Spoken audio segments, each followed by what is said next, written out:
Шүлгийг сонсоорой. Тодруулсан үг ямар утга илэрхийлж байна вэ? Ажиглаарай. Дэлхийг би өөрчилнө.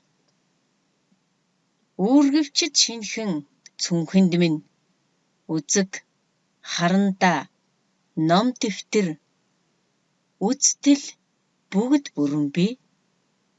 Үзэж сонирхох бүх юм би. Газар дэлхий хүн амьтантайгаа, гадаад далай хүчит давалгаатайгаа, улас гүрэн хот досгонтойгоо, уудам нутаг мал сүрэгтэйгээ. Сурах бичгийн минь хуудсанд байдаг юм, сурагчийн цүнхэнд минь багтаж явдаг юм.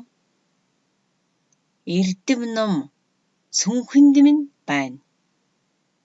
Дэлхийг би үүрч явна, дэнхийтэл даагаад алхаж явна.